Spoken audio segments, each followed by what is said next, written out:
Assalamualaikum warahmatullahi wabarakatuh. Sebelumnya, perkenalkan nama saya Nurul Trinaya dengan NPM 23201-03117 dari Rombel K1 Manajemen Keuangan. Di sini saya akan memaparkan terkait hasil analisis laporan keuangan tahap 1 berupa analisis kegiatan investasi dan pendanaan perusahaan yang telah saya lakukan.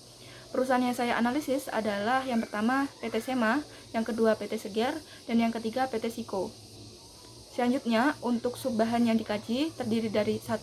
Pendahuluan, 2. Analisis kegiatan investasi perusahaan, 3. Analisis kegiatan pendanaan perusahaan, dan terakhir kesimpulan.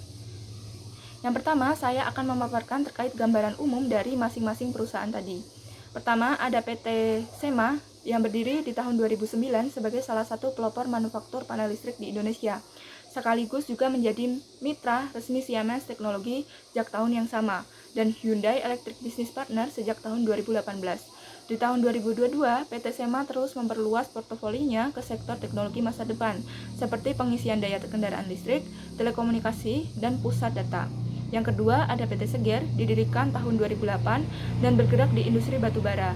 Bisnis utamanya adalah perdagangan batubara, terutama untuk pasar ekspor ke China, India, Vietnam, dan Malaysia, serta pasar domestik. Hal ini menjadikan PT Seger sebagai salah satu perusahaan perdagangan batubara terbesar di Indonesia. Terakhir, ada PT Siko, adalah perusahaan jasa yang didirikan pada tahun 2007 dengan fokus utama pada monetisasi gas suar bakar. Pada saat ini, PT Siko sudah membawa masuk 50 unit minigas kompresor ke Indonesia dan berencana untuk membawa masuk jenis kompresor yang sama maupun jenis teknologi lain. Baik, kita akan masuk pada analisis kegiatan investasi perusahaan. Yang pertama, dalam aspek modal kerja operasional yang dihitung dari 3 rasio. Pertama ada operating working capital. Di tahun 2024 diketahui ketiga perusahaan mencatat peningkatan modal kerja operasional dengan lonjakan terbesar terjadi pada PT Seger dalam skala triliun, diikuti PT Sema dan PT Siko dalam skala miliar. Peningkatan drastis ini menandakan ekspansi besar-besaran, namun juga menyimpan risiko inefisiensi jika modal tersebut belum terutilisasi secara optimal. Yang kedua, pada operating working capital to sales ratio, diketahui penjualan PT Sema melonjak dari 0,73 menjadi 1,66, yang berarti kebutuhan modal membengkak 2,3 kali lipat untuk menghasilkan penjualan yang sama dibandingkan tahun lalu. PT Seger juga naik tipis menjadi 0,20, sementara untuk PT Siko stabil di 0,31. Untuk yang ketiga, ada operating working capital turnover. Diketahui PT Sema anjlok lebih dari 56% menjadi hanya 0,60 kali, menandakan modal semakin lama terikat dalam operasi. Untuk PT Seger turun dari 6,689 kali ke 5,04 kali, namun masih tergolong sehat, sedangkan untuk PT Siko sedikit membaik ke 3,24 kali. Selanjutnya, untuk poin yang kedua dalam aspek perputaran piutang. Diketahui PT Seger mencatat perputaran piutang sangat tinggi sebesar 49,01 kali di tahun 2024 dan hanya membutuhkan waktu 7,45 hari untuk mengkonversi piutang menjadi kas, menjadikannya perusahaan paling likuid dalam aspek ini.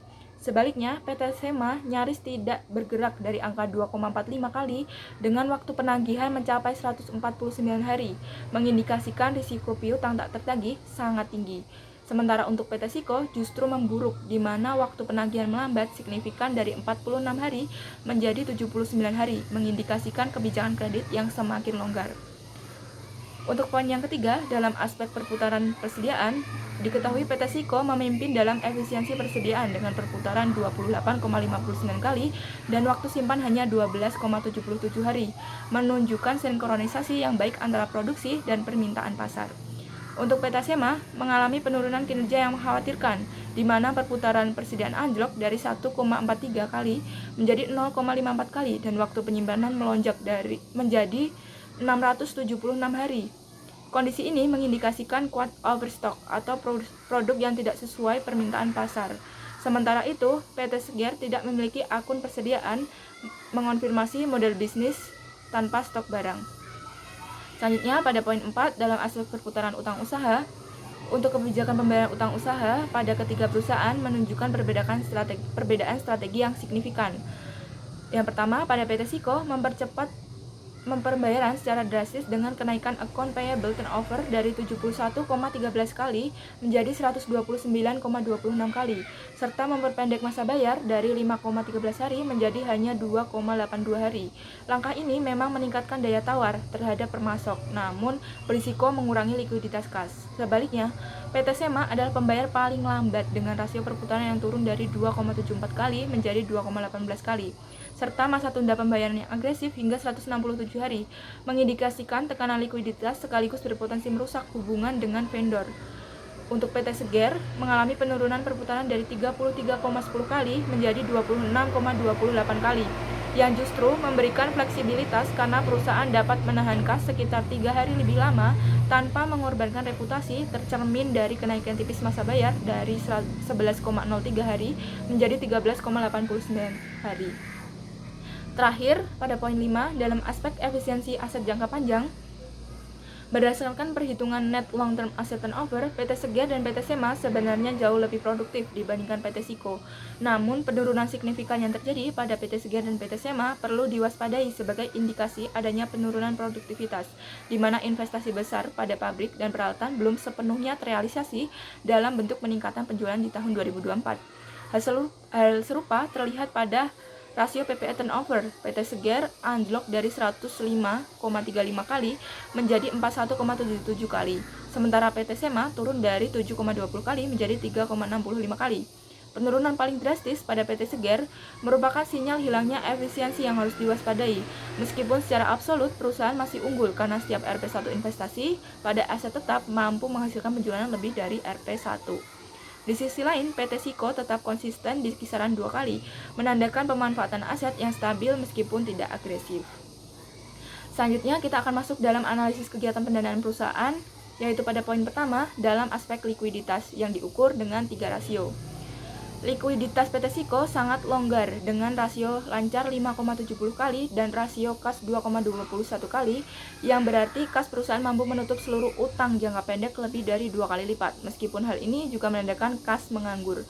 Sementara itu, PT Sema dan PT Seger menunjukkan perbaikan performa dengan peningkatan rasio lancar, namun memiliki rasio kas yang sangat kecil, yaitu di bawah 0,10 yang menunjukkan ketergantungan yang sangat tinggi pada keberhasilan penagihan piutang untuk memenuhi kewajiban jangka pendeknya. Jika dilihat dari asides rasio atau rasio cepat, terlihat perbedaan yang kontras. PT Siko tetap berada pada posisi yang sangat liquid di angka 5,14 kali, sementara PT Seger memiliki rasio cepat yang sangat rendah di level 0,20 kali, mengindikasikan ketergantungan tinggi pada penjualan persediaan dan penagihan piutang untuk memenuhi kewajiban jangka pendek. Untuk PT Sema juga memiliki posisi kas yang tipis dengan sebagian besar aset lancarnya terikat dalam bentuk persediaan. Selanjutnya, untuk poin yang kedua dalam aspek solvabilitas, diketahui ketiga perusahaan menunjukkan tren perbaikan struktur modal. PT Seger melakukan transisi signifikan dengan menurunkan rasio utang terhadap ekuitas dari 2,05 kali menjadi 1,07 kali, mengurangi ketergantungan pada utang. Sementara untuk PT Sema juga membaik dengan rasio 0,65 kali, mencerminkan struktur permodalan yang sehat. Sementara itu, PT Siko tetap menjadi perusahaan yang paling konservatif dengan rasio utang terhadap ekuitas yang sangat rendah, yaitu hanya 0,21 kali di tahun 2024. Hal ini diperkuat oleh metrik debt to capital ratio, di mana PT Seger turun dari 0,67 menjadi 0,52, yang menandakan perusahaan sedang dalam fase transisi, mengurangi porsi utang dalam struktur modalnya. PT Sema menunjukkan perbaikan dari 0,45 menjadi 0,39. Sementara untuk PT Siko mempertahankan posisi paling konservatif dengan porsi utang hanya 17% dari total modal. Baik, saya akan memaparkan kesimpulan dari hasil analisis kegiatan investasi dan pendanaan perusahaan yang sebelumnya telah saya paparkan. Saya mengklasifikasikan dalam 3 aspek, yaitu yang pertama, terbaik itu masuk pada PT Seger yang unggul dalam efisiensi operasional dengan perputaran piutang dan aset sangat cepat. Namun perlu mewaspadai penurunan produktivitas aset baru dan risiko likuiditas jangka pendek akibat cadangan kas yang minim. Untuk kondisi stabil dicapai oleh PT Siko yang memiliki fundamental keuangan yang kokoh dengan likuiditas tinggi, utang rendah, dan perputaran persediaan terbaik, tetapi harus mengoptimalkan penggunaan kas menganggur serta memperbaiki perlambatan penagihan piutang. Terakhir, untuk perusahaan yang perlu diwaspadai adalah PT Sema yang menghadapi inefisiensi operasional yang parah dengan persediaan mengendap hampir 2 tahun dan piutang macet hingga 150 hari, meskipun struktur pendanyaannya masih relatif sehat. Baik, sekian dari saya. Terima kasih.